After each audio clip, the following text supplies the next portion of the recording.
Welcome to my YouTube channel.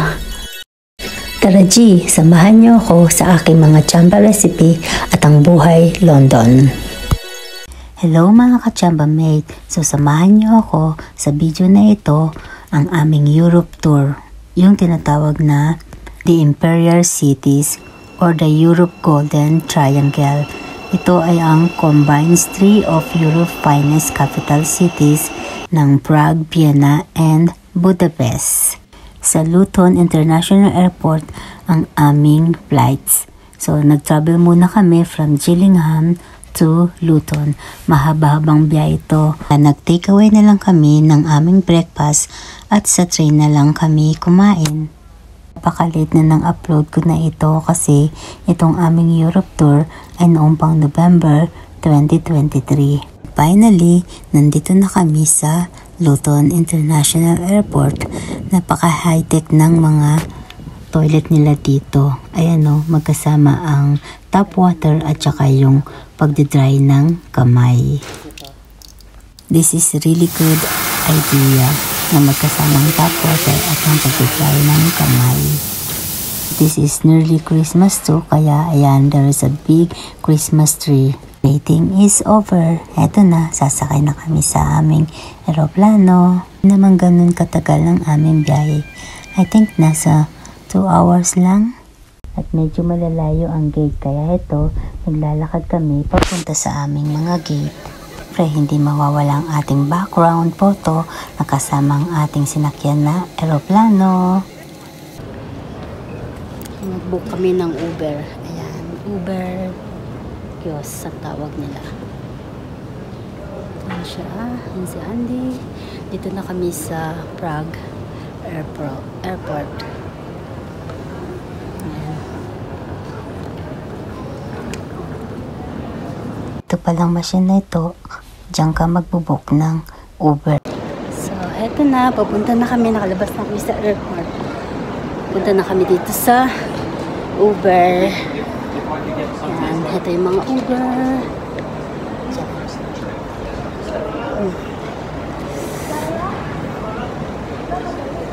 Yan.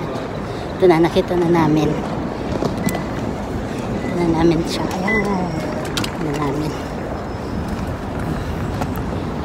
Alright.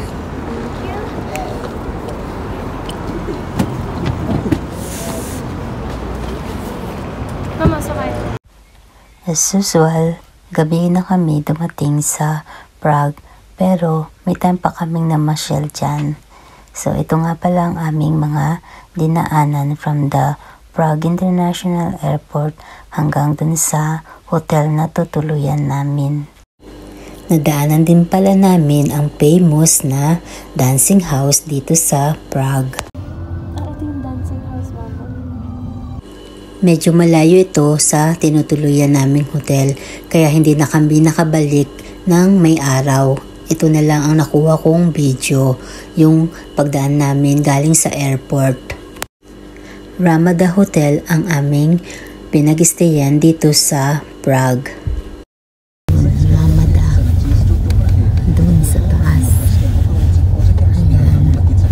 So dito na. Let's have a quick room tour dito sa Ramada Hotel. So, ito yung toilet. Nandiyan si Andy. Yung wardrobe. Yan. 3 singles. Ganyan lang. Yan.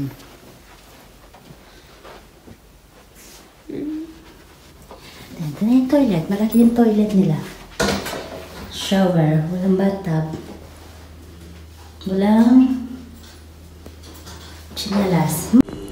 So far, malinis naman ang hotel na ito.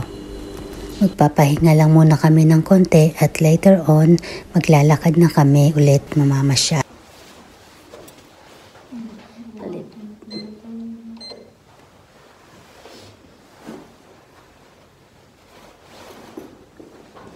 Ito yung ano namin. Ito. Bagong lip ulit.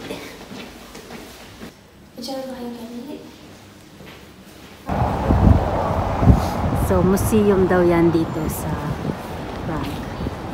Ayan si mag-ama. Tapos, dito lang yung hotel namin. Ayan. Ayan yung hotel namin. Diyan kami naka-check-in. Ayan, Ramada. Hindi siya masyadong mabasa. Pero yan, Ramada. Ramada Hotel. So, nasa city siya.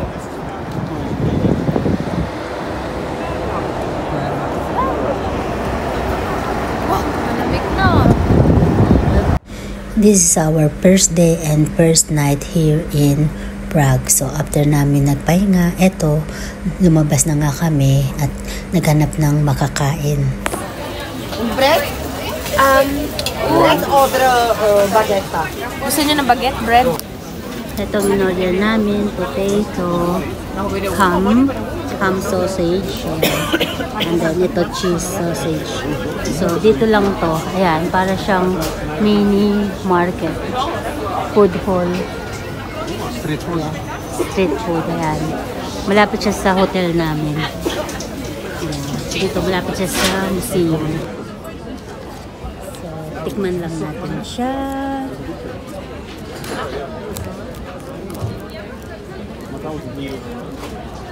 Yung ketchup.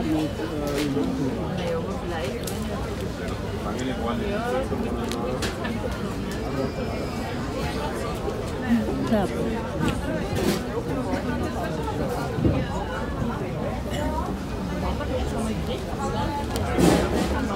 Kapag may bread.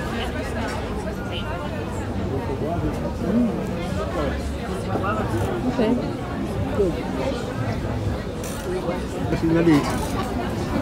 Tikman natin tong potato. Pag mabawang, ayoko.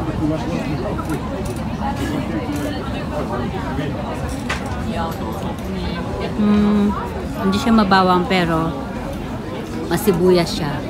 Onion. Parang onion leeks tapos onion. Okay lang. Lasang kamote yung manok. Ay, yung tinapay.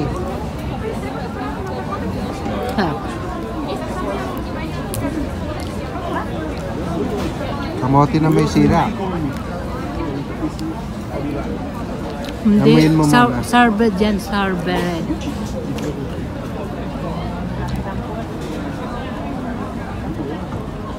Yeah, eh.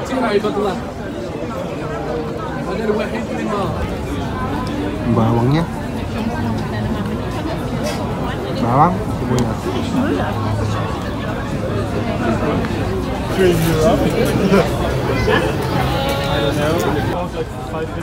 Mulled wine. Hot wine. Muusok-usok pa siya. Ayan. Hindi mo siya makita. Umuusok. Yeah. I'm kind of envious. I want a nice hotel as well. But I have instinct. Pangit ang amoy niya. Pero yung lasa niya, okay naman. Yun lang, napapaitan ako. Hindi talaga ako wine person. So, lahat ng in-order namin ay ang mga traditional food dito. At meron silang iniihaw na tinapay dito. I think ang history nito ay galing din ng Romania at popular din ito sa Hungary. They called it chimney cake. Fresh Christmas tree ang kanilang nilalagay sa kanilang Christmas night or Christmas bazaar. Day 2. Na? Tala na yan. Day 2. Day 2 ng aming dito sa Prague. Yan. Ang elevator nila. Doon ang breakfast.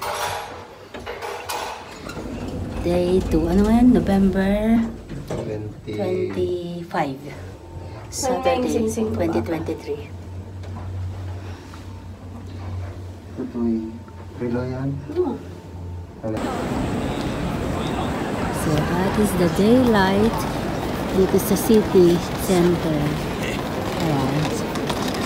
Ayan sila Jai, kumakain na ng chimney cake.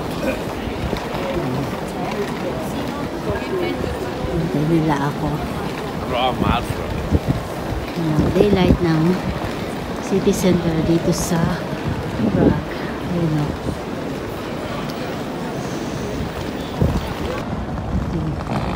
Para akong sinapak. Sinampal Medyo ng napakapal marami. ng ating makeup, pero later on, mawawala din yan sa kakapunas sa mukha ko. At syempre, hindi mawawala ang pagbili natin ng mga souvenirs. So, binili namin dyan yung rep magnet lang. So, ito yung daylight. Tingnan mo, ang daming tao. Ano? Buti kagabi, pumunta na kami dito. Ano? Yung dalawa. Yung mandar yung ano doon. Kaya pala mo ninaya lang. Yan. Delitang kalansay.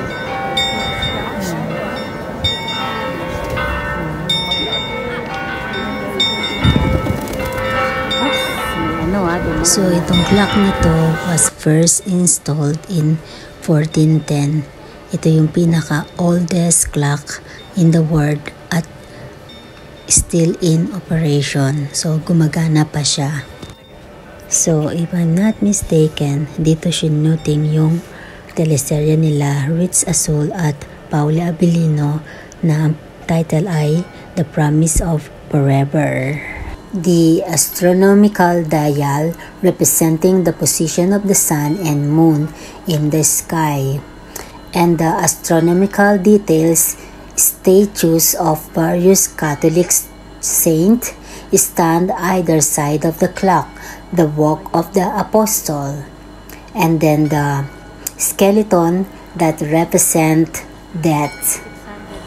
According to local legend, the city will suffer if the clock is neglected and its good operation is placed in jeopardy. A ghost mounted on the clock was supposed to nod his head in confirmation. According to the legend, the only hope was represented by a boy born on a New Year's night. So, ito yung famous bridge nila dito sa Prague. So, marami daw magnanakaw dito. Careful lang kami. Statistically, it is true that Prague is one of the least religious capital cities in the world. This bridge was the most important connection between Prague Castle and the city old town. At may mga saint na rebulto dito sa bridge. So, ito yung famous ang bridge nila dito. Parang tower bridge sa atin. Tawag nila dito, Charles Bridge. Ayan, ang daming turista.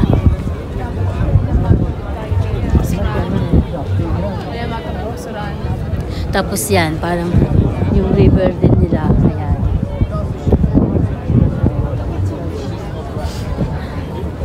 So I think meron din silang river cruise dito. Pero no idea at all kung magkano. Dito sa bridge na ito, maraming mga estatwa na naka-display. I think mahilig din sila sa mga rebulto. Maraming mga lumang building dito.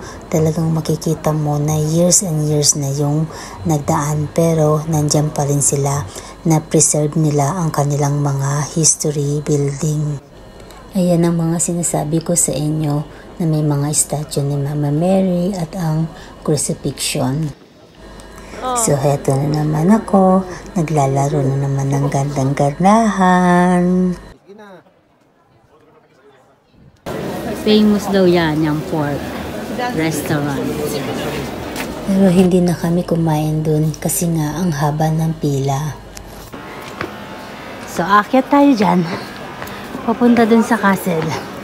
Tapos, nanggaling na kami dun sa baba. So heto, ini-enjoy ko na lang ang pag-akyat, pero wag ka, habol hininga na ako dyan. As in talagang ang daming step na dadaanan mo bago ka makarating doon sa Prague Castle. Pero worth it din naman kasi ang ganda talaga ng Prague Castle. The city of Prague. Ayan. Mabibilang mo yung matataas nilang building. Ayan o. Yun lang yung makikita mong mataas. Ayan. Tapos the rest, ganyan lang katataas ang building nila. Kakahingal, ang taas. So, ayan, yung parang Buckingham Palace nila. Na, anong pangalan nito? I don't know. So, para makita mo to, kailangan mong doon yung hagdan. May Ano, may gwardiya rin din sila. Ayun, gwardiya. So, dito yung entrance para makapasok ka doon sa castle. Marami pa rin turista kahit na autumn na ang season dito. Ang Prague Castle is a castle complex in Prague, Czech Republic, serving as the official residence and workplace of the President of the Czech Republic. At nasa center ang famous St. Vitus Cathedral. At dahil mahaba-haba ang ating nilakad, eto, nagutom na kami. Dito na kami nag-brunch. Parang English breakfast ang mga hinahain nila dito. So, we have Brunch over there. ayan ang ano nila. Yan. We tried that raspberry macarons. It's really good. And the egg benedict. Yan. And a bit snow. Nag-i-snow ng konti. Kaya pala super lamig. Nag-i-snow siya. Pero hindi siya masyadong halata. Pero mayroon siyang konting snow. Ayan o. Ayan. Ewan ko kung makikita sa may black. Ayan o, nag-i-snow ng konti. Ayan. So, pababa na kami uli. Ayan. Mostly, naglalakad lang kami sa lahat ng mga pinuntahan namin na tourist spot kasi kaya naman siyang lakarin. So, nakatipid ka na sa pagsakay ng mga tram. Halos ang way of transport nila dito is tram. Ayan, may parating na tram. Ayan. So, ayan. Yan ang tram nila. Yan ang pulis nila. Doon. So, doon kami galing kanina. Ayan. Tapos, umakit kami doon sa ano na yung castle. Tapos, ngayon bumaba lang kami. Diba? Nakamenos kami ng half on, half off. Ayan. Lamig na lamig kasi may snow. Nag-i-snow. Ayun o, basang-basa na. Nag-i-snow. Yun o. Ayan ang tram nila o. So, tram mo mostly transportation nila dito. Medyo lumakas yung snow. Ayan o. Nagaano sa buhok. Tapos tignan mo, foggy na siya. So, 55% daw ang in snow. Ayan o, 55%. Picture daw kami dito. Buti na lang talaga bumili kami ng hat at saka gloves kasi talagang sobrang lamig. Lalo na yan umulan ng snow. Sabi, 55% lang. Pero malakas na. Ayan na oh, ang lakas na oh. Oh. Ang lakas na ng snow. Ayan oh. Aray ko.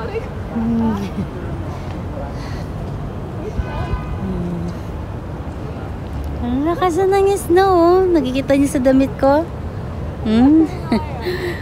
Lucky, we experienced the snow here in Prague, Czech Republic. Ayan, ang mag-ama ko. Lamig. Sa buti na lang di ako naligo kanina. Maliligo na ako mamaya. I think mga opera house ito o mga theater kung saan nagsasagawa ng mga stage play. Ang napansin ko rin dito sa Prague or Czech Republic ay walang mga basura. Tignan nyo naman yung ilog nila, diba? Ang linis-linis. Kaya nakakapag-tour or Bulgari ring, necklace, and bangle. Dito pala yung high-end shop nila. Ayan, Prada. Yun, tapos may Bulgari, Balenciaga, ito Rolex. So, andyan ang ano dito. Ayan, ang street.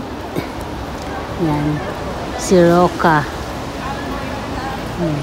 Prada. Ayan, Rolex, nagtitingin lang.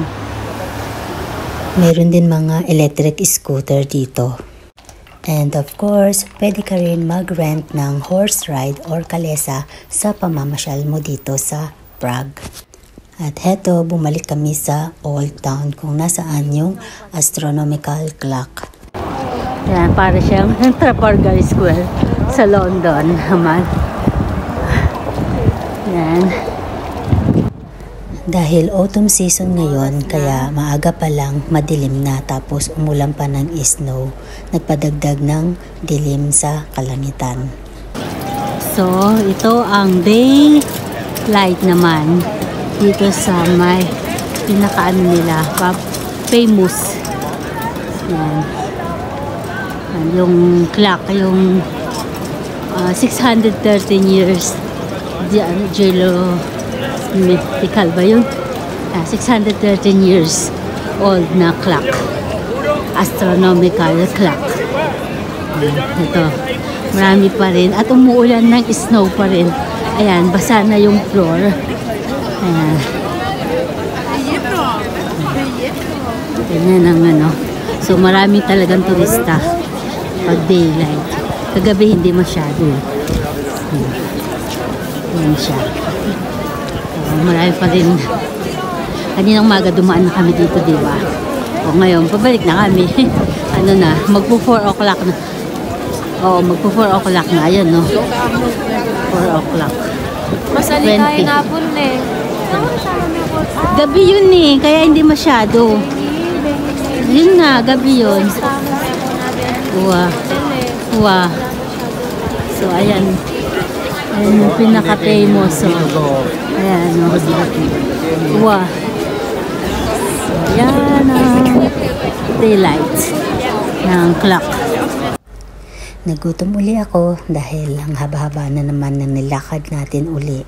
At itong chimney cake ang ating bibilhin pero may twist siya with ice cream.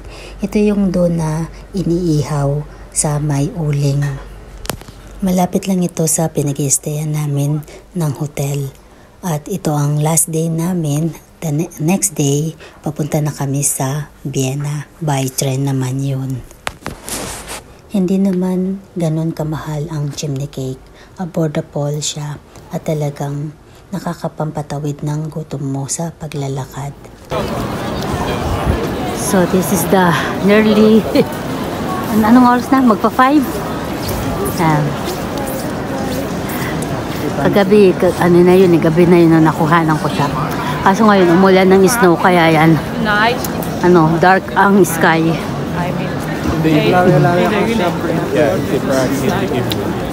Pauwi na kami sa hotel. At ito, kahit malamig, kumakain ng ice cream.